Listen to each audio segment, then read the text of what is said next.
the shit out of McGregor. So they had Yeah. already developed that intrinsic bond between each other. I think they knew they're kind of the same type of people, man. And I think that was a big thing too, man. They had there's such a respect for those guys. I think they're going to be friends for life after Yeah. that. And I think, it'll be a friendship of very few words, I would guess, but they're going to be Yeah. friends for life.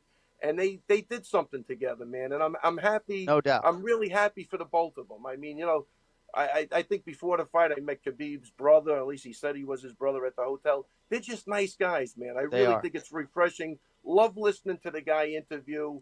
I don't know if it's a language thing, but he's so simplistic and honest that it's refreshing to me. You know what I mean? He's not bullshit. I just think we need more of that shit in the UFC. I really do. Even McGregor, man, you get to a point in your life where you can impact people in a positive way, and this guy chooses to act like a fucking idiot is just mind-boggling to me. It really is. And I think I was talking to Latifi, man. He kind of saved the day on that bus. People wanted to get off, and he knew it would make the situation worse. And hats off to Latifi too, because I think he did a great job based on what he told me. And again, you want to fight a boss or you want to fight me? I mean, that's you want to fight somebody, do what he did to Longo. Hey, were you talking about me? Address it man to man, eye to eye. This is really looking bad for that guy. I don't get it. I don't get it, and I don't think anybody gets it. Anybody who's I don't know what that was. It was almost like I'm going to fight Kenny, and I tell John, I'm going to make like I'm going to fight. Make sure you hold me back. Hold me back, really happen. Yeah. Hold me back, John. Don't let me get, that's the type of shit it was. I mean, but whatever. I know I went off on a tangent, but you do get to a point where you can make a positive impact. I think Alan showed the world what, taking risks is all about, never quitting, never giving up, and just following through on your passion and just, fight the fight, man. It's a fight. It's two guys fighting. Just go in there and fight. That's all I wanted out of him. And that's exactly what he did. And I think it worked out great.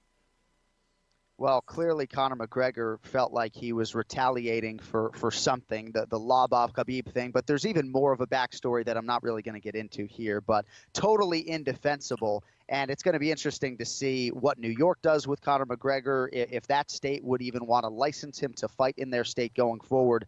But I'd prefer to mostly keep it on the fight stuff unless you got more on Conor. Just real quick. I mean, because remember, was it Jesse Taylor? He kicked out the limo window or something on the show. They banned the guy. I just hope, I'm pleading, don't make this an example of money put you above everybody else. Do the right thing. You know what I mean? Right. Jesse Taylor got banned from the UFC for kicking a window while he was drunk in a limo. Right? Is that correct? Am I even right on that? I don't know.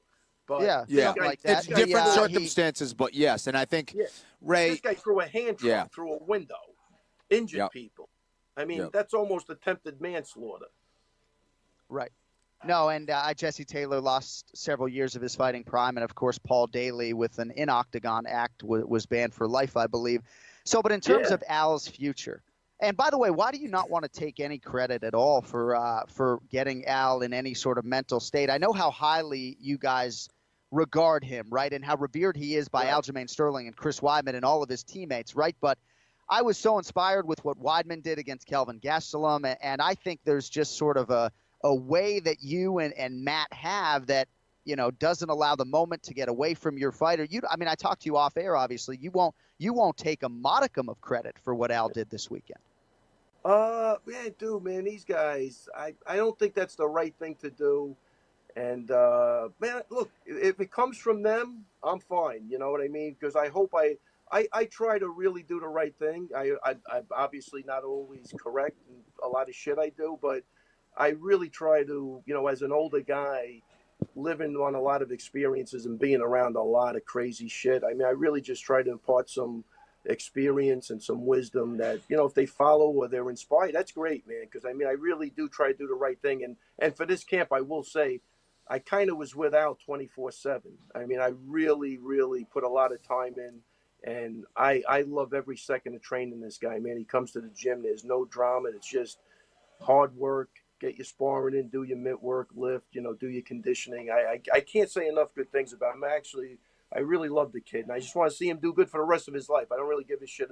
He did great in the fighting, but I think if he can carry that attitude, for the rest of his life, that's where, what the attributes you build in that octagon really carry over and make you a success in life, Yep. and I just hope he does the right thing, But All right, if I'm last thing, gonna take credit, let me just fix the lettuce.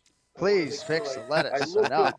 I mean, is it weird to say I think I'm tossing my own salad? Is that weird, Kenny? I mean, I don't know. Yeah, what the? I think that What you is gotta weird. be you gotta be pretty flexible, Ray. I tell you that. I'm touching my lettuce up. I'm gonna send you some pomade. I'm gonna fix that up. Thanks. I love the pomade. There we Thank go. you. All right. I mean, I meet your wife 48 hours ago, and then you're going to come on and use that foul language talking about salads, and unbelievable. Let me tell you something. That poor lady is a saint, John. She has to be if she's married to you. All I kept saying as I said, nice to meet you, is this poor woman. My forehead. I should have an axe driven right through my forehead, and I'd accept it. Yeah, you should. I do feel badly for your wife, but hey, last thing from me, and then Kenny, if you got anything else on Khabib and Alpha Ray, of course. Did you happen to hear about the scenario at the end of the Joe Lozon Chris Gritzmacher fight with Joe Lozon's longtime chief corner Steve Mays stepping in to stop that fight? Did you know that happened or see it? Have any idea about that situation? No, I had no idea. I love Steve Mays. I saw him after the fight. I said, you did the right thing. I like that whole camp, man. They're just great people. I'm always happy to see him at every fight. But no, what happened with that? Well, here's my question. So I talked to two high-level elite coaches whose names you would know after the fight to see if they would have done the same thing. And both of them, Ken Flo, told me unequivocally, absolutely not. I'm not in the business of stopping the fight. My fighter would have had to intimate something to me. I don't go down that road was sort of their general thesis statement. And I see you shaking your head, right? Mm-hmm. Joe Lozon, this was his 43rd professional fight. He's 36 years old. His face was shut, right? Yeah. Steve Mays did the right thing in this situation. And I think anybody who's on the other side of this, is not doing right by their fighter, Ray. I just think there are so few coaches that would have done what Steve Mays did here. And the fact that he would be in the minority to me is really disappointing. No, listen, he did what a good friend would do. But look, he made a really hard decision. He really did. And only Steve Mays knows how that training camp went and what he was dealing with too. So that's another X factor we don't know. Like he probably knows something we don't know. But I will say this, Joe Lozon warming up, I was there. Man, he looked like a fucking beast warming up. He really did. It was. Well, there you go. If anything, he did too much of a warm up. I mean, he looked really good. But no, look, man, I love Mays. I think he makes the hard call, and that really is a hard call because I remember one time with Sarah. I always tell the story when he fought Carol Parisian. He had 2 torn meniscuses, and we really had to cut the camp short. And we said, let's just go out there and take a shot, man. Let's try to end it early. And he did knock Caro down for the first guy he ever knocked down in his life. I thought they were going to stop the fight. They didn't. I knew he wasn't trained the right way, per se, for a war like that after that energy expenditure. And you see Mike got so tired in that fight. And I said to him after, the second round, dude, I mean, I think I'm going to stop the fight. Because I knew where he was. I knew what we did. And I knew it could get out. He wanted to kill me. I think he threatened to kill me in the corner. So it's a really tough thing because nobody wants that fight stopped. And I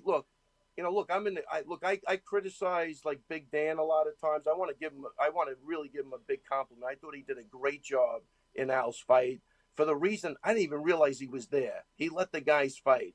And I had a conversation with him before saying, look, if it gets to a Barboza thing, don't stop it. You know what I mean? Like, I want this kid to have every opportunity unless, you feel like Al's giving you the signal. But I know Al's tough, and I know he could always come back with something. And I know he wasn't going to be intimidated. I know he wasn't afraid. And, I thought Dan did a great job on that. But as a trainer, it's tough, man. I think Mays makes the right call. And not only the right call, he makes a very, very tough call. But that's a call that you make when you're with a guy for, 15, 20 years. And you're that close to his family. Those guys are tight. They're like brothers. Of course he's going to make that call. Right. So I applaud the guy. I really do. And I hope if the time comes